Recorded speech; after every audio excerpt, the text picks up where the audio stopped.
Hello everyone, कैसे हैं आप सभी लोग। खूब सारे लोग बढ़िया और शानदार होंगे। तो चलिए हम लोग बात कर रहे थे about the dissolution of the partnership, ठीक है, जिसकी कुछ बेसिक बातें हमने कल करी थी।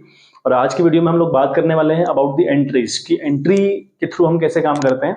ठीक है, मैंने आपको मोटा मोटा बताया था कि हमारे पास 4 अकाउंट होते हैं।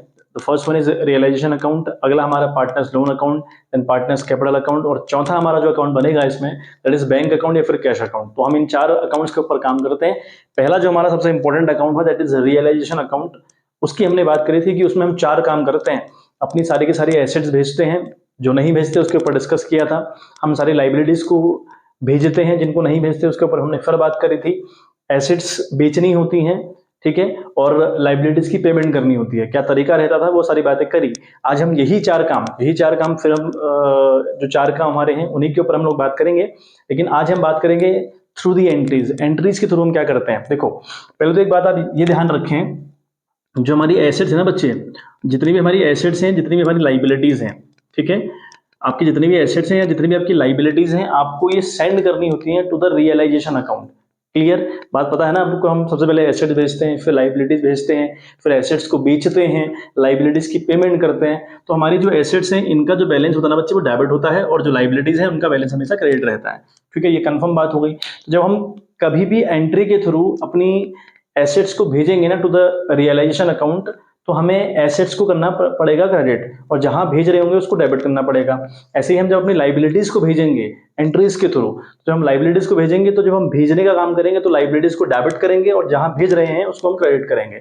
यानी एंट्री करते वक्त आपने एक बात बहुत ध्यान रखनी है कि अगर हम कभी एंट्री करें ना किसी भी चीज की, तो जो चीज डेबिट है उसको क्रेडिट करोगे एंट्री के दौरान, और जो क्रेडिट है उसको डेबिट करोगे एंट्रीज के दौरान। हाँ, अगर आप अकाउंट टू अकाउंट उठा रहे हो तो फिर सिनेरियो अलग रहता है। डेबिट वाली चीज डेबिट की जगह जाती है, और क्रेडिट वाली चीज क्रेडिट की जगह जाती है। ठीक है, कंफ्यूज नहीं होना है, आप उस बात को फिलहाल छोड़ दीजिए।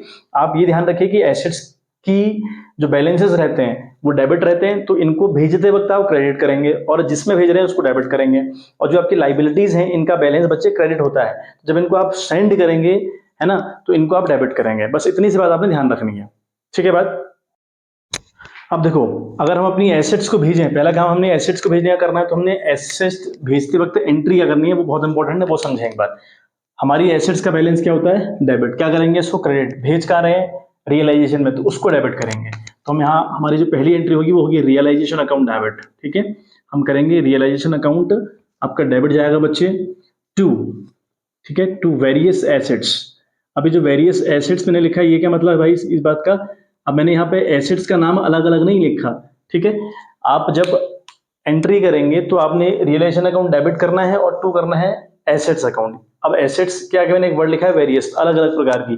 टू मशीनरी हो गई, टू फर्नीचर होगा, स्टॉक होगा, कंप्यूटर होगा, तो अलग अलग टाइप की एसेट्स होंगी, उन सबका इंडिविजुअल नाम आता है, तो मैंने वेरियस लिख दिया। ठीक है बात। तो realisation account debit to various assets account. Narration आप लिखेंगे being assets transfer, being assets transfer, इतनी सी बात आपने लिखनी है। ठीक है, ये तो हो गए एसेट ट्रांसफर करने की एंट्री। अगला काम क्या करते हैं, लाइबिलिटीज भेजते हैं। पहला काम हमने एसेट भेज दी, अगला काम हम लाइबिलिटीज को सेंड आउट करेंगे। तो अब जब हम लाइबिलिटीज भेजेंगे ना बच्चे, तो लाइबिलिटीज का बैलेंस ऑलरेडी क्या रहता है बच्चे, क्रेडिट रहता है। तो क्रेडिट को आप डेबिट करोगे, तो एंट्री क्या जाएगी, वेरियस, है ना। यहाँ भी अलग अलग टाइप की लाइबिलिटीज होंगी।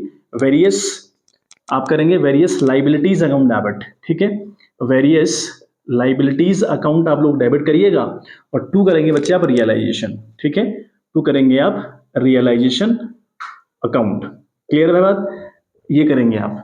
ठीक है, तो various liabilities account to realisation account आपने करी, और यहाँ पे लिखा बीइंग लाइबिलिटीज ट्रांसफर। तो ये हो गई एंट्री एसेट भेजने की, ये हो गई लाइबिलिटीज भेजने की। अगला काम हम लोग क्या करते हैं, अपनी एसेट्स को हम लोग बेचते हैं। तो एसेट्स को बेचने की देखो एंट्री हम लोग क्या करेंगे, बहुत इंपॉर्टेंट। एसेट्स को हम जब बेचेंगे ना बच्चे, ठीक है, एसेट्स को हम जब बेचेंगे, लाइबिलिटीज की जब हम पेमेंट करेंगे। अब एक बात बहुत ध्यान से सुने मेरी, आपने जैसे ही अपनी सारी की सारी एसेट्स ट्रांसफर करी इनटू द रियलाइजेशन अकाउंट, ठीक है, ऐसे ही सारी की सारी लाइबिलिटीज आपने ट्रांसफर करी इनटू द रियलाइजेशन अकाउंट, तो आपकी जितनी भी एसेट्स हैं, फॉर एग्जांपल बिल्डिंग है, कंप्यूटर है, लैंड है, ये सब बन चुकी है रियलाइजेशन। यानी इनका नाम अब बिल्डिंग, लैंड या कंप्यूटर या स्टॉक नहीं है, इन सब का नाम एक है, वो है रियलाइजेशन। आ गई बात समझ में। ऐसे ही हम जितनी लाइबिलिटीज हमारी होती है वो सेंड करते हैं कहाँ, इनटू द रियलाइजेशन अकाउंट। तो जितनी भी हमारी लाइबिलिटीज हैं, फॉर एग्जांपल क्रेडिटर्स हैं, बैंक लोन है, बैंक ओवरड्राफ्ट है, तो ये अलग अलग नाम से इनको हम नहीं जानेंगे। इन सब का नाम अब क्या हो गया, रियलाइजेशन। कब, बेचते वक्त और पेमेंट करते वक्त। एसेट्स को बेचते वक्त एसेट्स हमारे लिए, एसेट्स जितनी भी हमारे लिए हैं वो सब रियलाइजेशन है। ऐसे ही पेमेंट करते वक्त जितनी भी लाइबिलिटीज हमारी हैं इंडिविजुअल नाम से, वो हम नाम से नहीं पुकारेंगे उनको, वो सब हमारे लिए रियलाइजेशन है। आई बात समझ में? देखें, तो जब अपनी हम सारी एसेट्स बेचेंगे ना, तो पैसा हमारे पास आएगा। आएगा पैसा तो बैंक अकाउंट को डेबिट करेंगे बच्चे, ठीक है। बैंक या फिर कैश, वट एवर, हम बैंक अकाउंट या कैश अकाउंट बच्चे डेबिट करेंगे। जब अपनी एसेट्स को बेचेंगे तो पैसा आएगा ना हमारे पास। जब अब पैसा आएगा तो व्हाट कम्स इन, कैश आ रहा है तो इसलिए डेबिट जाएगा, या बैंक में पैसा आ रहा तो बैंक डेबिट जाएगा। टू, अब मैंने अलग अलग एसेट्स बेची, मैंने माना मशीन बेची, मैंने डेटर बेचे, मैंने स्टॉक बेचा, ठीक है, मैंने बिल्डिंग बेची, मैंने लैंड बेची, तो अलग अलग जितनी भी एसेट्स हैं ये सब एसेट्स एक ही नाम से जानी जाएंगी, जिसका नाम होगा रियलाइजेशन, ठीक है। तो हम लिखेंगे टू रियलाइजेशन। आ गई बात समझ में? To realisation. क्लियर है बच्चे बात? तो यहाँ पर अलग अलग नाम लिखने की आवश्यकता नहीं है। सेंड करते वक्त आप अलग अलग नाम लिखेंगे, बिल्कुल इस बात से तो मैं एग्री कर रहा हूँ कि जब आप सेंड करेंगे, जब भेजेंगे, तो वहां पर अलग अलग नाम यूज करें। ऐसे यहाँ पर अलग अलग नाम यूज कर लेंगे, लेकिन जब बेचेंगे ना बच्चे, तो बेचते वक्त वो चीजें आपके लिए एसेट्स किसी नाम से नहीं होंगी, उनका एक ही नाम होगा, रियलाइजेशन, ठीक है बात। चलिए यहाँ पे आप लिखेंगे बीइंग एसेट सोल्ड। यहाँ पे जो नरेशन आएगी ना बच्चे, वो आएगी बीइंग एसेट सोल्ड। अच्छा, अब हम लाइबिलिटी की पेमेंट करने की बारी आएगी। जब हम लाइबिलिटी की पेमेंट करेंगे तो हमारे पास से कैश जाएगा, जाएगा ना कैश। कैश जाएगा तो भाई कैश जाएगा to side, what goes out goes to credit side. तो जो कैश जाएगा कंपनी से वो क्रेडिट जाएगा। तो डेबिट हम क्या करेंगे, अलग अलग लाइबिलिटीज की पेमेंट करी हमने क्रेडिटर की पेमेंट करी, हमने बैंक लोन की पेमेंट करी, हमने बैंक ओवरड्राफ्ट की पेमेंट करी। तो ये तीनों नाम मैंने लिए, ये तीनों नाम मेरे लिए है ही नहीं, इनका एक ही नाम है, वो है रियलाइजेशन, ठीक है। तो अगली एंट्री हम लोग करने वाले हैं बच्चे, when we are paying our liabilities, तो हम लिखेंगे realisation account debit. Realisation account debit किया, टू किया हमने बैंक या फिर कैश, ठीक है। जो भी सिनेरियो रहेगा बैंक या कैश करके, जो भी क्वेश्चन ने कहा होगा वो आपको अंदाजा जाएगा, वो बात की बात है। तो ये हम बच्चे बात करेंगे लाइबिलिटीज की पेमेंट करते वक्त की ये एंट्री होगी। तो यहाँ पे लिखेंगे बीइंग लाइबिलिटीज पेड, ठीक है। हम लिखेंगे narration being liabilities paid. Hope so मामला क्लियर हो रहा होगा आप लोगों को। चलिए, बस आपने सिंपल सी बात याद रखनी है कि जब आप एसेट्स को ट्रांसफर करते हैं वहां आप नाम यूज कर सकते हैं एसेट्स का। लाइबिलिटीज जब आप ट्रांसफर करेंगे आप लाइबिलिटीज का नाम यूज करेंगे, लेकिन जब आप उनको अपनी एसेट्स को बेचोगे ना, तो आप नाम यूज नहीं करोगे, उनके नाम के बदले आपने नाम यूज करना है रियलाइजेशन। ऐसे ही जितनी भी लाइबिलिटीज आपकी हैं वो लाइबिलिटीज का अलग अलग नाम नहीं होगा, उनका एक ही नाम होगा, दैट इज रियलाइजेशन। इसको ऐसे ध्यान में रख लें कि हमने उन सबको एक कमरे में बंद कर दिया, उन सबका एक ही पार्सल बना दिया, और वो पार्सल का नाम क्या है, रियलाइजेशन, ठीक है। चलिए, अब पांचवी बात, अगर हम अपने पार्टनर्स के लोन की पेमेंट कर रहे होंगे, पार्टनर्स की लोन की पेमेंट अगर हम कर रहे होंगे, तो पार्टनर्स लोन अकाउंट डेबिट जाएगा, ठीक है। अभी मैं आपको बताता हूँ ये डेबिट हम क्यों कर रहे हैं, पार्टनर्स लोन अकाउंट डेबिट, ठीक है। यहां पर हम इंडिविजुअल नाम यूज क्यों कर रहे हैं? पहली बात तो पार्टनर्स का जो लोन अकाउंट था वो हमने अपने रियलाइजेशन अकाउंट में ट्रांसफर किया ही नहीं था। मैंने आपसे कल कहा था कि फर्स्ट पार्टी वाली बातें ट्रांसफर होती नहीं है, तो अगर ये ट्रांसफर होती ही नहीं है इनटू द रियलाइजेशन अकाउंट, तो ये जो पार्टनर्स लोन है ये रियलाइजेशन अकाउंट थोड़ी बना मेरे लिए, तो पार्टनर्स लोन ही रहेगा, ठीक है। अच्छा, डेबिट क्यों किया पेमेंट करते वक्त? भाई जो लोन आपका होता है ना, वो आपकी लाइबिलिटी, और लाइबिलिटी का बैलेंस कैसा होता है, क्रेडिट। तो जब आप उसको पेमेंट कर रहे हैं ना, एंट्री के थ्रू जब आप ये काम करेंगे तो उसको आप डेबिट करेंगे। तो हमने क्या करा, पार्टनर्स लोन अकाउंट डेबिट किया, और टू बैंक करेंगे या टू कैश करेंगे, जो भी सिनेरियो होगा, ठीक है। टू कैश या फिर बैंक। आई बात समझ में? तो ये अपने पार्टनर्स के लोन की पेमेंट करते वक्त की एंट्री होगी। छठी, जो हमारे पार्टनर्स के कैपिटल हैं उन उसका बैलेंस जो भी होता है वो भी उनको वापस किया जाता है। अगर कंपनी के पास बच रहा है कैश, तो कंपनी उस लाइबिलिटीज को भी सेटल आउट करती है, यानी जो कैपिटल हैं उनको भी सेटल आउट करती है। अब दूसरी बात, जो कैपिटल है ना उसका बैलेंस है क्रेडिट है, क्योंकि वो लाइबिलिटी है। और एक बात हमें ध्यान में रखनी है कि जो जो हमारी कैपिटल है वो हमने ट्रांसफर करी ही नहीं है इनटू द रियलाइजेशन अकाउंट। तो अगर ट्रांसफर नहीं करी है तो कैपिटल है, रियलाइजेशन नहीं है, ठीक है। तो हम यहाँ पे क्या करेंगे, पार्टनर्स कैपिटल अकाउंट डेबिट हम लोग करने वाले हैं बच्चे, ठीक है। Partners capital account, partners capital account हम लोग डेबिट करेंगे, और अगेन हम करेंगे टू बैंक या फिर कैश, जो भी हमारी बात रहेगी। तो बैंक या फिर कैश अकाउंट हम क्रिएट कर देंगे। यहाँ पे हम लिख देंगे ऊपर वाले में, लोन वाले में लिखेंगे बीइंग लोन पेड, और यहाँ पे लिखेंगे बीइंग, ठीक है, being final payment made to the partner. यहाँ पर हम ये लिखेंगे being final payment made to the partner, ठीक है बात। तो ये 6 एंट्री के ऊपर आप लोगों ने बच्चे पूरा फोकस करना है, ठीक है। हालांकि इतनी बातें नहीं है, बट ये मोटी मोटी बातें हैं, जो मोटी मोटी बातें हैं वो आपको मैंने सारी बता दी, ठीक है। एक बार स्क्रीनशॉट आप ले लीजिएगा, फिर हम थोड़ा सा आगे बढ़ेंगे और चीजों को और जानेंगे, ठीक है। ये जो 6 एंट्री हैं, पहले आप इनका स्क्रीनशॉट ले लीजिए, उतारिए, जैसा भी आप कर रहे हो वो आप एक बार कर लीजिए, फिर हम आगे बात करेंगे। ये तो 6 मोटी मोटी एंट्रीज हैं, बेसिक बेसिक एंट्री है, मतलब मोटा मोटा प्रारूप तो ये है। लेकिन अब हम थोड़ा सा डीप घुसने की कोशिश करेंगे, थोड़ा डीप जाने की कोशिश करेंगे, वो उसके ऊपर भी हम लोग को बात करनी पड़ेगी। तो एक बार इतना आप स्क्रीनशॉट ले लीजिएगा। चलिए बच्चे, तो एक हमारा बड़ा इंपॉर्टेंट टॉपिक, इन 6 एंट्रीज के बाद एक बहुत इंपॉर्टेंट टॉपिक है। देखो, जब हम फर्म को डिसॉल्व करवाते हैं ना बच्चे, जब हम फर्म को डिसॉल्व करवाते हैं तो डिसॉल्व करवाने में खर्चा आता है कुछ, है ना। किसी बंदे को हायर करना पड़ता है ना। किसी ना किसी बंदे को हायर करना पड़ेगा ना, जो डिसोल्यूशन का काम करेगा। तो उसे कहते हैं रियलाइजेशन एक्सपेंसेस। उसका नाम रखा है रियलाइजेशन एक्सपेंसेस, यानी फर्म को रिलीज करवाने का, फर्म को नीलाम करवाने का खर्चा आता है। वो जो एसेट्स बेच रहे हैं, लाइबिलिटी की पेमेंट कर रहे हैं, एसेट्स को ट्रांसफर कर रहे हैं, लाइबिलिटी को ट्रांसफर कर रहे हैं, ये काम किसी से करवाओगे ना, खुद थोड़ी करोगे, एक बंदा हायर करना पड़ेगा उसके लिए। तो उस बंदे को हायर करने के बाद जो खर्चा आता है ना बच्चे, उसे कहते हैं रियलाइजेशन एक्सपेंसेस, ठीक है। अब इसमें 2 सिनेरियोज हैं, 2 बातें हैं, borne by the firm, borne by the partner. क्या मतलब हुआ? Realisation expenses borne by the firm का मतलब हुआ इस खर्चे को कौन झेलेगा, इस खर्चे को किसने पैदा किया, कौन झेलेगा। तो भाई बॉर्न बाय द फर्म, यानी फर्म ने पैदा किया, ये फर्म की जिम्मेदारी है कि इस खर्चे को पेड आउट करे। आई बात समझ में? ऐसे ही बॉर्न बाय द पार्टनर, ये खर्चा झेलना किसने है, पार्टनर ने, ठीक है। दो सीन बनते हैं, या तो पार्टनर ये जिम्मेदारी लेता है कि जो डिसॉल्व कराने का खर्चा मेरा रहा, मेरी जिम्मेदारी रही, तो उस केस में भैया वो पार्टनर की जिम्मेदारी बन गई।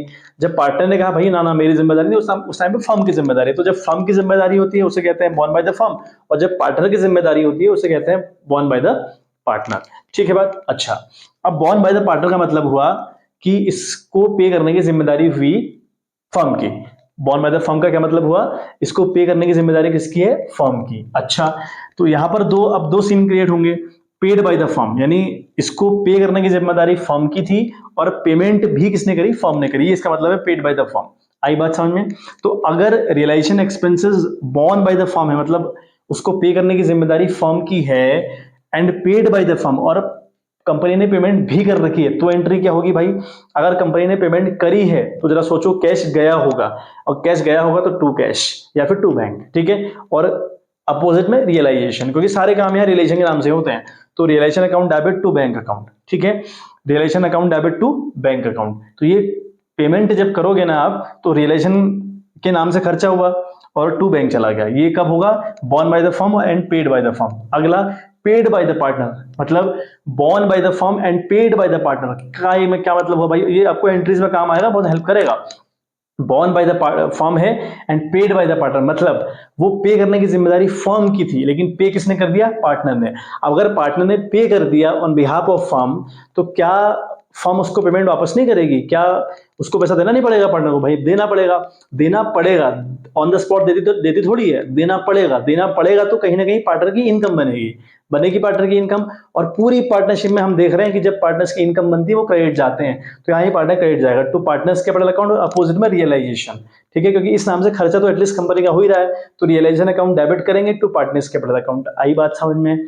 ठीक है। चलिए अब हम आते हैं इस वाले सीन में, बॉर्न बाय द पार्टनर, यानी पार्टनर की जिम्मेदारी है पे करना, और फिर लिखा है paid by the partner, born by the partner and paid by the partner. जिम्मेदारी पे करने की पार्टनर की थी और उसी ने पे कर दिया, तो भाई पार्टनर की जिम्मेदारी उसी ने अगर पे किया होगा तो उस केस में एंट्री नहीं होती। तो हमारा उससे क्या मतलब? हमारा मतलब फर्म का उससे क्या मतलब? बॉर्न भी इसी ने किया, पेड भी इसने किया, तो भाई फर्म का इससे कोई लेना देना बिल्कुल नहीं हुआ, तो यहां पर एंट्री आपकी होती ही नहीं है, ठीक है। अगला, born by the partner, partner ने बॉर्न किया, मतलब जिम्मेदारी पे करने की उसकी थी, but paid by the firm, लेकिन फर्म ने पेमेंट करी ऑन बिहाफ ऑफ पार्टनर। अब अगर फर्म ने पेमेंट करी तो फर्म का कैश चला गया, फर्म का कैश अगर गया तो कैश अकाउंट क्रेडिट जाएगा या बैंक अकाउंट क्रेडिट जाएगा, तो टू बैंक, ठीक है। ऐसे ही जो पेमेंट कंपनी ने on behalf of the partner करी, क्या कंपनी उसकी रिकवरी उस पार्टनर से नहीं करेगी? करेगी। और अगर पार्टनर से रिकवरी करने की बात मैं कर रहा हूं तो पार्टनर्स ग्रुप डेबिट जाएंगे जब भी उनसे रिकवरी करी जाएगी। तो पार्टनर्स कैपिटल अकाउंट डेबिट, मतलब एक पार्टनर होगा, सारे पार्टनर्स नहीं, जो बंदा होगा, तो partners capital account debit to किया, टू बैंक किया। और यही बात समझ, तो बस आपने ये जो सीन है ना, born by the firm, borne by the partner, जैसे मैंने आपको सिखाया, ये ऐसे ही आपको बाय हार्ट याद होना चाहिए।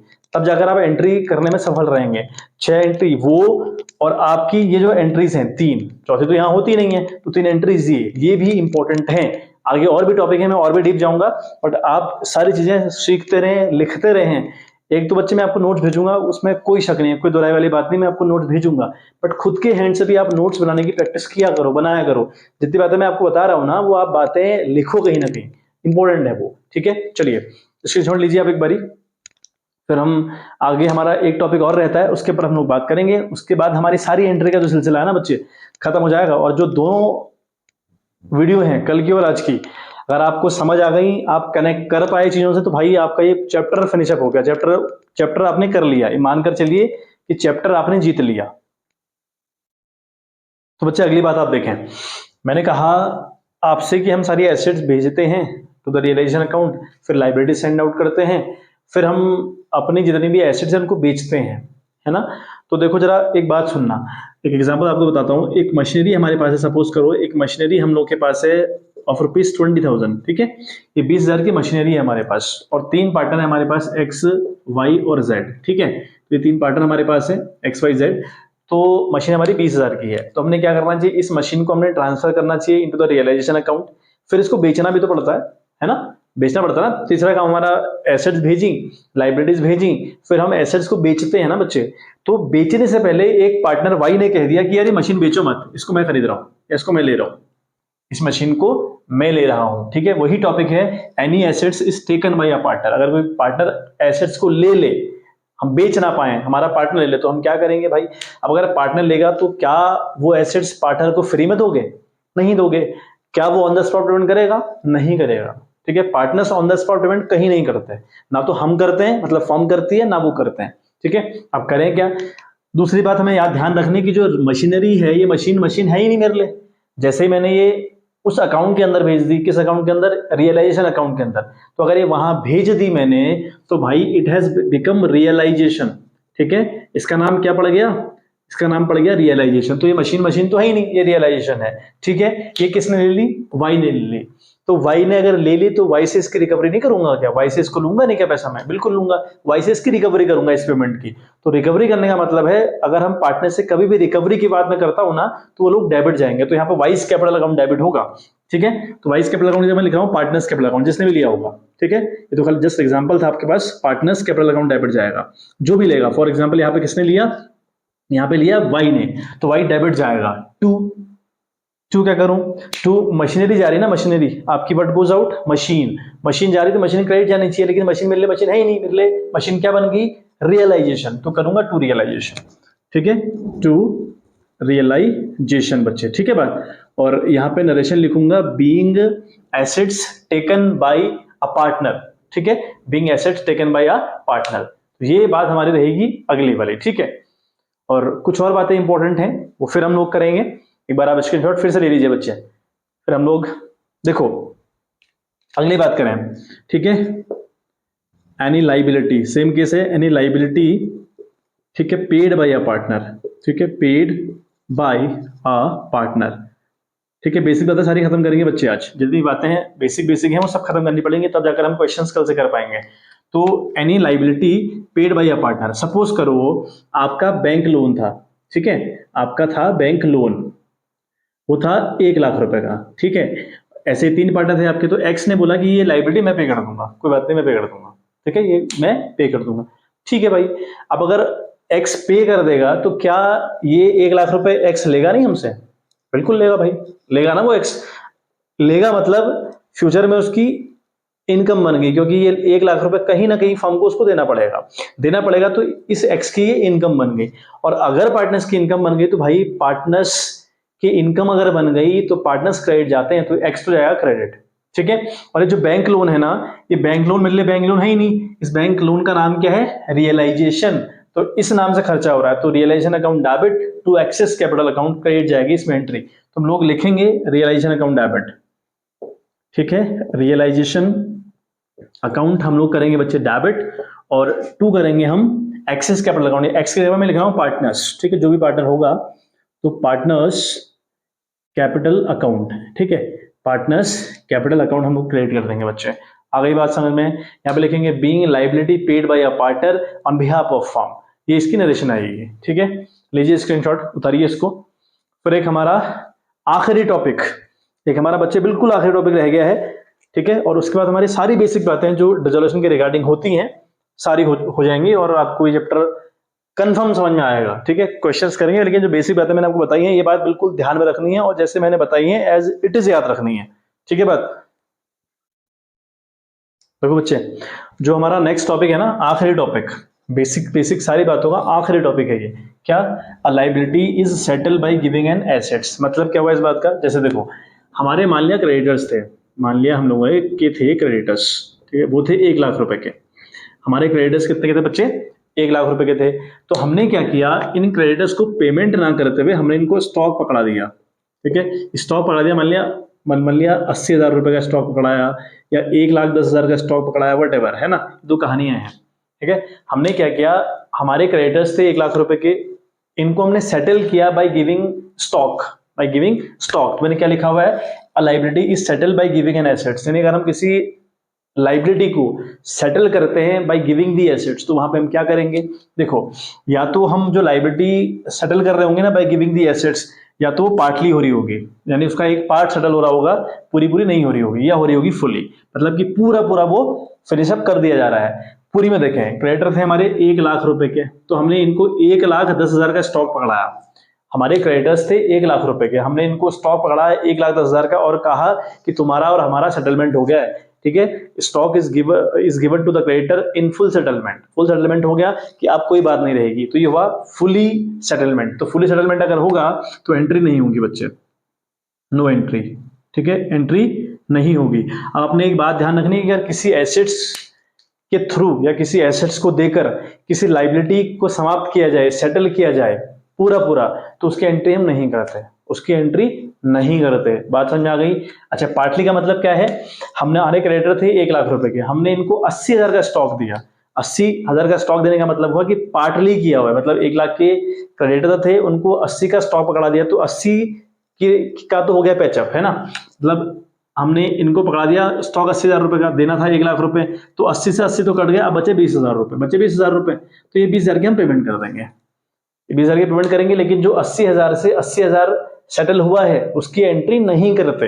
आ गई बात समझ में? अगर यानी अगर आप किसी एसेट्स को देकर किसी लाइबिलिटी को सेटल आउट करेंगे तो उसकी एंट्री नहीं होती। तो यहां से पार्ट वाली पेमेंट की एंट्री होगी।